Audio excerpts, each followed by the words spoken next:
여러분, 부동산 정책은 절대 시장 흐름을 이기지 못한다는 거 아십니까? 구독, 좋아요 눌러주세요.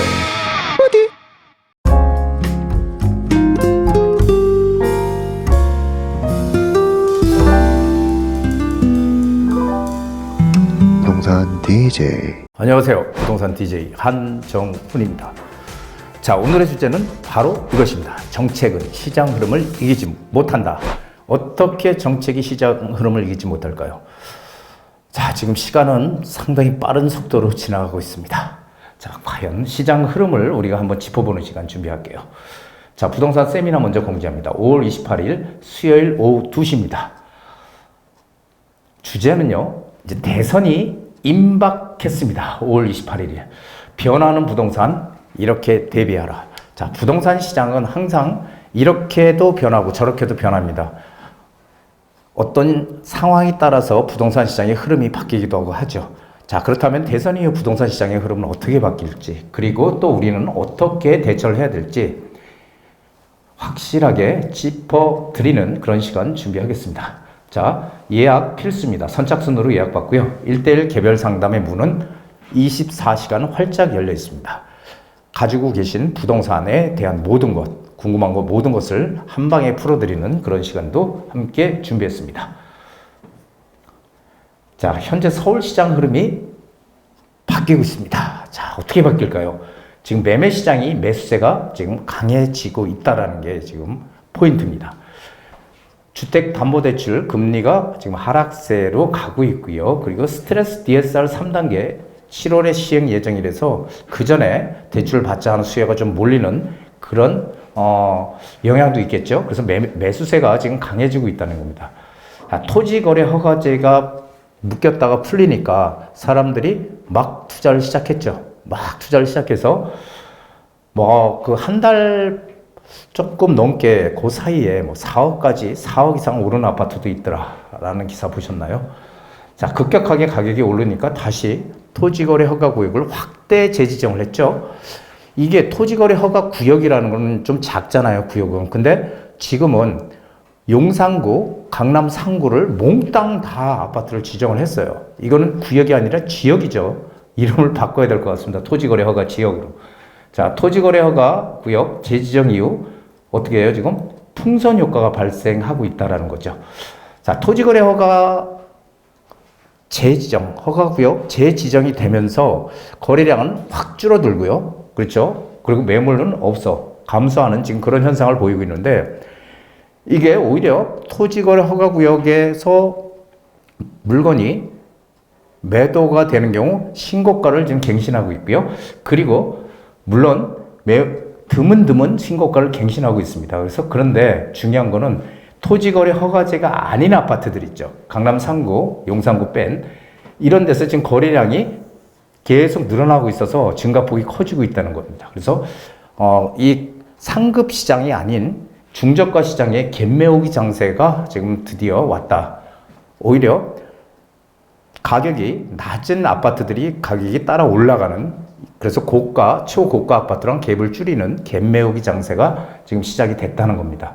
이게 상당히 지금 중요한 우리한테 얘기를 의미하고 있어요. 왜 그러냐면은, 자, 토지 거래 허가 구역이 묶였다가 풀렸어요. 풀렸다고 해서 사람들이 갑자기 막 투자를 하나요? 그게 아니죠. 본래 시중에 돈이 계속 돌고 있다는 얘기예요. 그러니까 사람들은 심리적으로 투자를 하려고 하는데 규제가 있으니 조금 기다려 볼까? 이런 상황이었던 거죠. 그래서 지금 토지거래 허가제 여파, 뭐예요? 풍선 효과 지금 발생하고 있다는 거 중요하게 생각하셔야 됩니다. 그러다 보니까 3월 거래량은 4월 말까지 집계가 되고요. 4월 거래량은 5월 말까지 집계가 되는데 3월 거래량은 만 건, 서울의 아파트 거래량이 약 10,000건입니다. 그런데 4월 거래량은 5월 말까지 집계가 되거든요. 근데 4월 거래량은 아마 한 6,000건이 좀 넘어가는 그런 수준으로 갈 것 같아요. 7,000건은 안 되고요. 그렇다면 상당히 많이 지금 빠져 있는 것 같지만 다시 5월 거래량은 6월 말까지 나오죠. 5월 거래량은 상당히 올라갈 것으로 지금 판단을 하고 있습니다. 자, 제가 항상 말씀드리는 게 흐름을 읽어야 된다는 얘기를 정말 많이 드렸죠. 흐름을 읽어야 된다. 왜요? 시장을 제대로 읽기 위해서는 시장 흐름이 최우선적으로 선행이 되어야 됩니다. 왜 그러냐면 우리가 지금 부동산 시장 어떻게 될까 맨날 고민만 하는 게 아니고 이게 지금 현재 상승장인지 하락장인지를 판단을 해야 돼요. 그래서 투자 결정을 해야 하는 거지 무조건 하는 게 아닙니다. 남들 따라서 하는 것도 아니고요. 스스로 본인 스스로가 판단을 할 수 있는 그런 능력이 있어야 된다는 거예요. 자, 그래서 제가 항상 이런 얘기 드리죠. 흐름을 읽는 법, 추세를 읽는 법.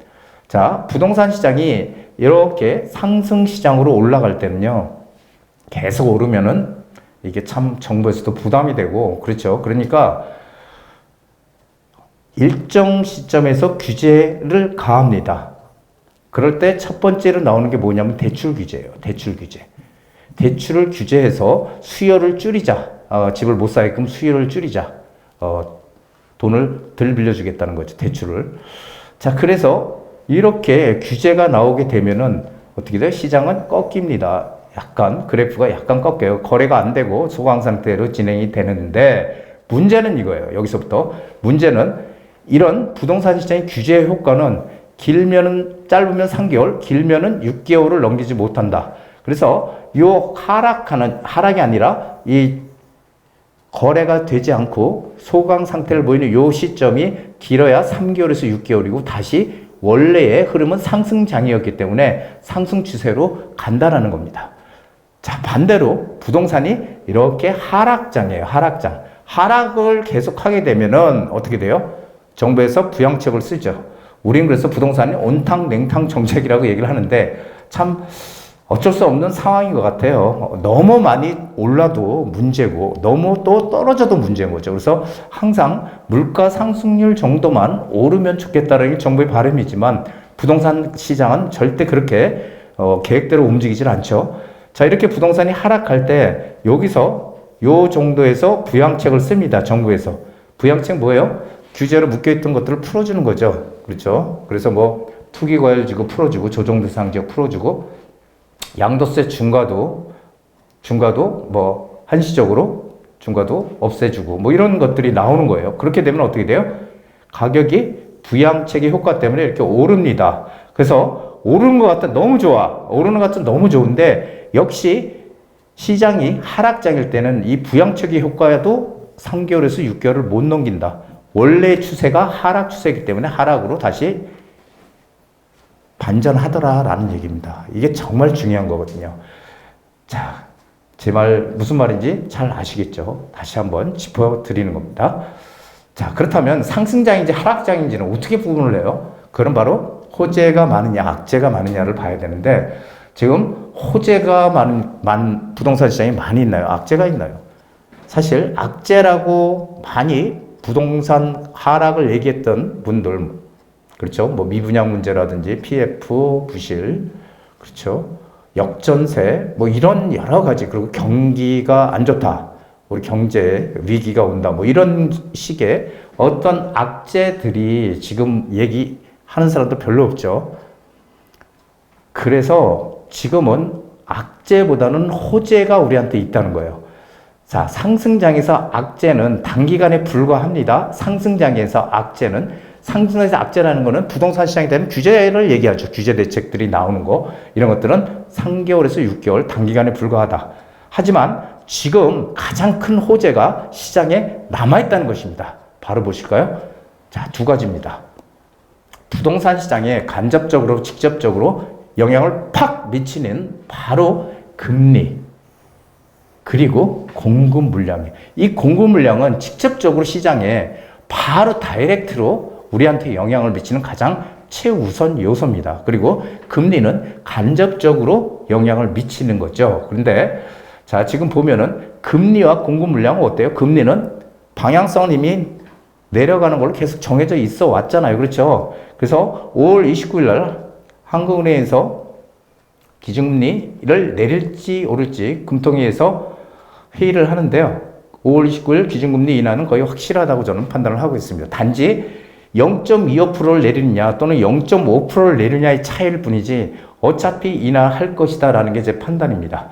자, 기준금리가 인하되고 공급 물량이 지금 가장 큰 변수로 시장에 남아있는데요. 이 공급 물량이 확보가 안 되고 있거든요. 지금 계속 물량이 부족하다. 물론 지역적으로 차이는 분명히 있습니다. 가장 공급 물량이 부족한 데는 서울이잖아요. 그러니까 서울을 타켓으로 우리는 투자적인 측면에서는 서울을 타켓으로 해야 된다는 얘기를 드리는 거죠.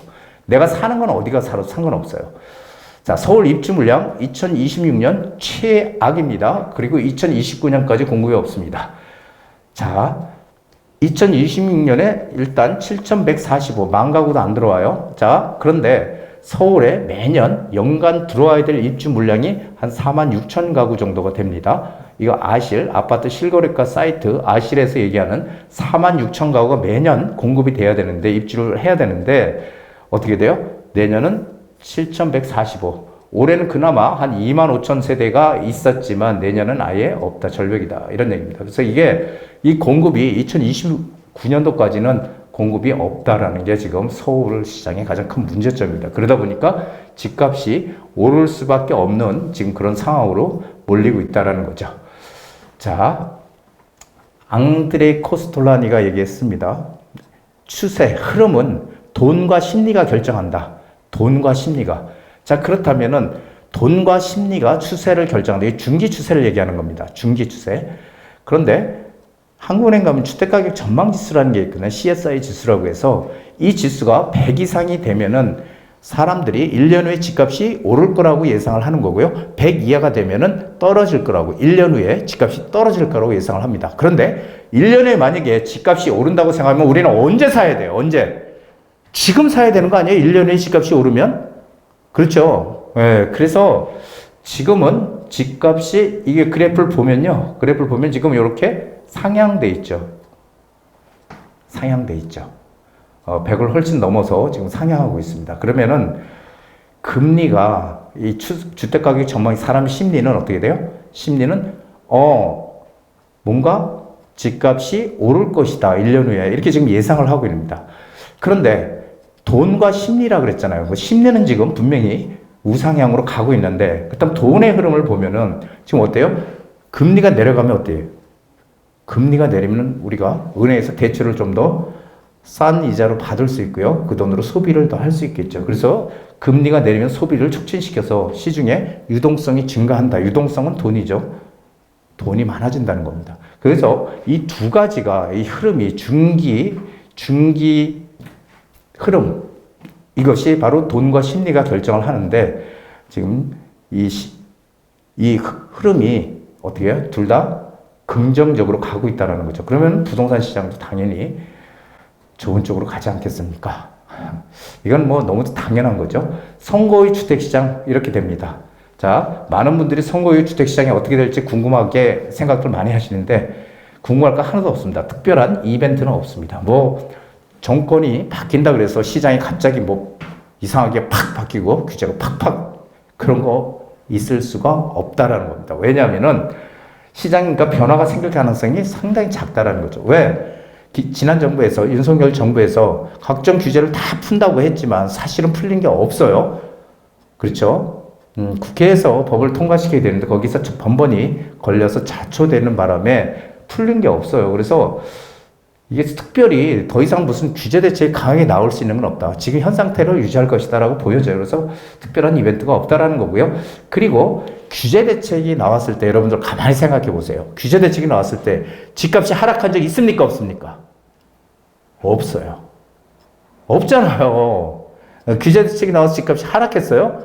일시적으로, 단기적으로 뭔가 규제의 효과 때문에 단기적으로 떨어진 적은 있어도 계속 올랐잖아요. 우리 대표적으로 지난 문재인 정부 때도 집값에 대한 각종 규제들이 강하게 쏟아져 나왔지만 집값은 오히려 엄청 크게 상승했죠. 자, 내수가 지금 상당히 부진하다. 우리 경제가 상당히 안 좋다라는 거예요. 내수 부진. 그렇죠. 수출도 마찬가지지만 이 경기가 지금 상당히 안 좋아서 이 경기 부양은 뭐 어떤 정부가 들어도 불가피할 것이다라는 거고요. 그리고 여야의 공통된 인식이 공급 부족 해결이에요. 공급 부족. 이 공급 부족을 해결하기 위한 방안들이 나올 것이다라는 겁니다. 그래서 이 공급 부족을 해결하기 위한 유일한 방법이에요. 재개발과 재건축이라는 거죠. 왜냐하면은 집을 도심에 지을 수 있는 유일한 방법이 재개발과 재건축뿐이니까 그렇습니다. 그렇다면 우리는 정부의 정책 방향대로 쫓아가야 된다는 거죠. 그래야지 우리가 돈을 벌 수 있지 않을까요? 항상 흐름을 보고 어떤 식으로 우리가 투자를 해야 될지 여러분들이 잘 판단을 해 보시기 바랍니다. 자, 5월 28일 특별 세미나입니다. 이제 대선이 곧 열립니다. 며칠 있으면 변하는 부동산 이렇게 대비하라 이런 주제로 준비를 했습니다. 투자의 성공 여부는 얼마의 기간 동안 세상의 비관론을 무시할 수 있는지에 달렸다. 피터 린치의 얘기입니다. 정말 맞는 얘기죠. 우리 2년 반 전만 해도요. 지금 부동산 가격 어떻게 된다고 했어요. 이제 폭락할 것 같이 많은 사람들 떠들었잖아요. 이게 뭐예요? 비관론을 떠나서 폭락론 이런 것들이 막 득세를 했죠. 전부 떨어진다 그러면 사람들이 많이 유튜브도 보고 관심을 가지죠. 오른다 그러면 안 봐. 그래서 이 비관론이 상당히 들끓었지만 여기에 휩싸여서 앞으로 몇 년 더 떨어질 거다. 집값이 더 떨어져야 된다. 5년간 더 떨어질 거다. 이런 얘기들 믿고서 가만히 있었으면 어떻게 됐어요? 지금 가격 많이 올랐잖아요. 그렇죠? 그래서 그렇게 많은 비관론자, 부정론자, 하락론자들이 떠드는 그런 것들을 무시할 수 있는지 여부에 따라서 성공이 달렸다. 이게 정말 맞는 얘기 아닐까요? 네, 정말 맞습니다. 우리는 뭐 재테크를 떠나서라도 우리가 인생을 살면서 항상 긍정적인 마인드로 즐겁게 살게 되면 돈도 자동적으로 자연히 따라오는 게 아닐까 그런 생각을 해봅니다. 자, 오늘 강의 여기까지입니다. 한정훈의 부동산 DJ에서는 여러분들의 고민을 기다립니다. 영상을 보시고 투자에 관심 있으신 분은 지금 바로 연락 주시기 바랍니다.